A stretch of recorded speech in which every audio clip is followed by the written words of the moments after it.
Sejarah seringkali menulis nama-nama besar lewat gemuruh peperangan dan bayang-bayang kekuasaan. Namun ada kisah lain yang tumbuh dalam keheningan, cerita yang tak dicatat dentuman pedang, melainkan terpatri dalam bisikan doa dan pengabdian. Kisah Uwais Al-Qarni adalah salah satunya, sebuah narasi yang dimulai dengan paradoks. Bagaimana mungkin dua sosok agung setelah wafatnya Rasulullah SAW, Sayyidina Umar bin Khattab dan Sayyidina Ali bin Abi Thalib, diperintahkan untuk mencari seorang pemuda miskin yang tak dikenal, hidup jauh di Yaman? Petunjuk kenabian itu begitu rinci, seolah mereka tengah memburu permata tersembunyi. Dari sinilah pintu perenungan terbuka.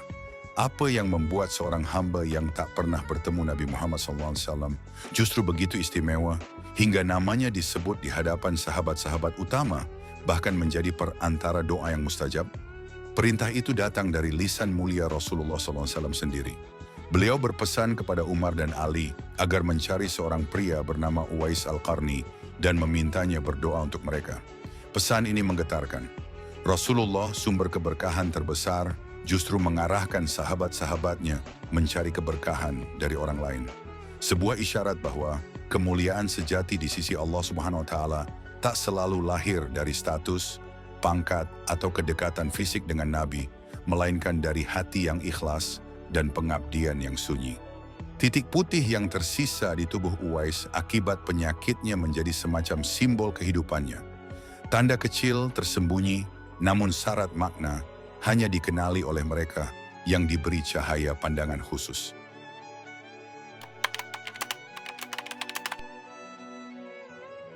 Di Kharan, Yaman, hiduplah seorang pemuda bernama Uwais bin Amir. Sejak kecil hidupnya diguratkan dengan ujian, yatim tanpa ayah, miskin, dan ditandai penyakit sopak yang membuat kulitnya belang-belang. Namun di balik semua kekurangan itu, ia memiliki satu permata tak ternilai. Seorang ibu yang renta, lumpuh, dan dalam beberapa riwayat buta. Uwais menjadi satu-satunya sandaran. Siang hari ia menggembala domba demi sesuap rezeki, malam hari ia merawat ibunya penuh cinta. Hidupnya sederhana, bahkan nyaris tak terlihat oleh dunia. Tetapi justru dalam kesederhanaan itulah jiwanya ditempa. Seperti pedang yang dibakar dalam bara hingga berkilau tajam. Kemiskinan, penyakit, dan keterbatasan bukanlah kutukan, melainkan rancangan ilahi. Seandainya ia lahir kaya, perjalanannya ke Mekah bersama sang ibu mungkin hanya jadi kisah biasa. Seandainya ia sehat tanpa celah, kesembuhannya kelak tak akan terasa sebagai mukjizat. Semua keterbatasan itu adalah bingkai yang membuat pengabdiannya bernilai istimewa. Dari tanah Yaman yang jauh, Allah sedang menyiapkan seorang hamba dengan derajat tinggi, bukan lewat pangkat atau harta, melainkan lewat sabar, bakti, dan cinta seorang anak kepada ibunya.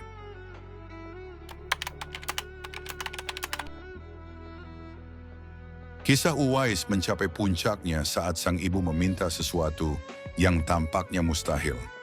Anakku, ikhtiarkanlah agar ibu bisa berhaji. Bagi banyak orang permintaan itu terlalu berat. Perjalanan dari Yaman ke Mekah panjang, melewati padang tandus.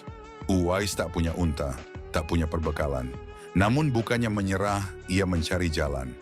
Caranya aneh. Ia membeli seekor anak lembu dan membangun kandang di atas bukit. Setiap hari ia menggendong lembu itu naik turun bukit. Hari demi hari, lembu tumbuh besar dan beratnya mencapai 100 kg, sementara otot-otot Uwais makin kokoh. Penduduk desa menganggapnya gila, tapi Uwais tahu ia sedang berlatih untuk satu tujuan, menggendong ibunya menempuh ribuan kilometer menuju Baitullah. Latihan itu bukan sekadar penguatan fisik, melainkan simbol perjuangan batin, melawan putus asa, hinaan, dan keterbatasan. Apa yang tampak aneh di mata manusia, sesungguhnya adalah jihad pribadi seorang anak untuk memenuhi panggilan ibunya.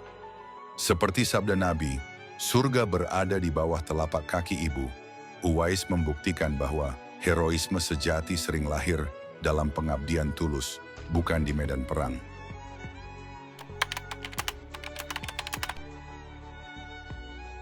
Akhirnya, Uwais dan ibunya tiba di Mekah. Dengan punggung tegap, ia menggendong ibunya saat tawaf mengelilingi Ka'bah dan wukuf di Arafah. Di hadapan Baitullah, ia berdoa, "Ya Allah, ampuni semua dosa ibuku." Sang ibu terkejut, "Bagaimana dengan dosamu?" Uwais menjawab, "Jika dosa ibu terampuni, ibu akan masuk surga. Dan ridha ibu sudah cukup untuk membawaku ke surga." Doa sederhana itu menggetarkan langit. Betapa murninya cinta seorang anak yang meniadakan dirinya demi ibunya. Dan balasan pun tiba. Penyakit sopaknya sembuh seketika, menyisakan hanya satu titik putih di tubuhnya.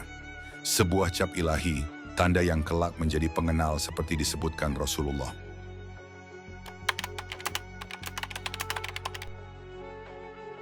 Meski sudah menunaikan haji, kerinduan Uwais kepada Nabi Muhammad SAW tak pernah pudar.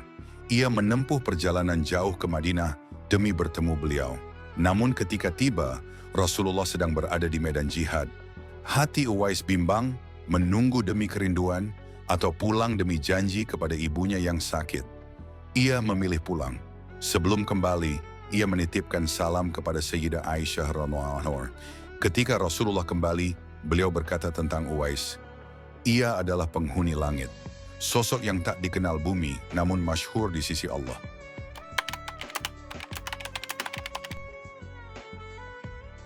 Pesan Rasulullah tentang Uwais selalu terpatri di hati Umar dan Ali. Tahun demi tahun, Umar mencari sosok itu di rombongan dari Yaman. Hingga akhirnya, mereka benar-benar bertemu. Saat ditanya namanya, Uwais menjawab, "Aku Abdullah, hamba Allah." Hanya setelah didesak, ia mengaku dirinya. Umar dan Ali memverifikasi. Tanda putih ibunya yang tua, semuanya cocok. Mereka pun berkata, "Doakanlah kami." Uwais terheran, "Engkau Amirul Mukminin, engkau lebih pantas mendoakanku." Tapi Umar tetap meminta dengan rendah hati, hingga akhirnya Uwais mengangkat tangan, memohonkan ampun bagi mereka. Usai pertemuan itu, ia menolak semua kehormatan duniawi.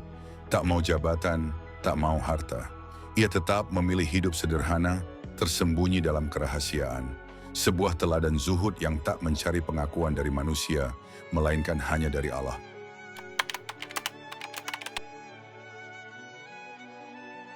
Hidupnya lebih banyak dijaga dalam sunyi. Namun di akhir hayatnya, ia muncul di medan perang, berjuang bersama Khalifah Ali bin Abi Thalib dalam Perang Siffin. Di sana, Uwais gugur sebagai syuhada. Riwayat menyebutkan, setelah wafatnya, banyak orang tak dikenal berbondong-bondong datang membantu memandikan dan menguburkan jasadnya. Fenomena itu membuat penduduk bertanya-tanya, siapakah pemuda sederhana ini hingga begitu dimuliakan? Itulah penutup hidup Uwais, seorang hamba yang memilih tak dikenal bumi, tapi diagungkan langit.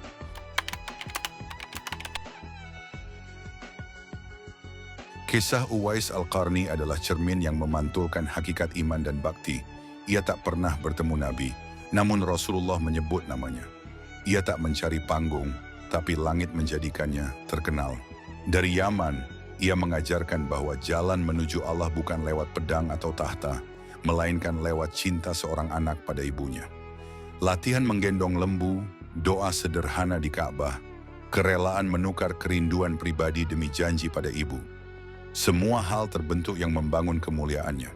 Justru karena memilih tetap tak dikenal, Allah mengangkatnya tinggi. Sebagaimana sabda Nabi, Uwais adalah penghuni langit.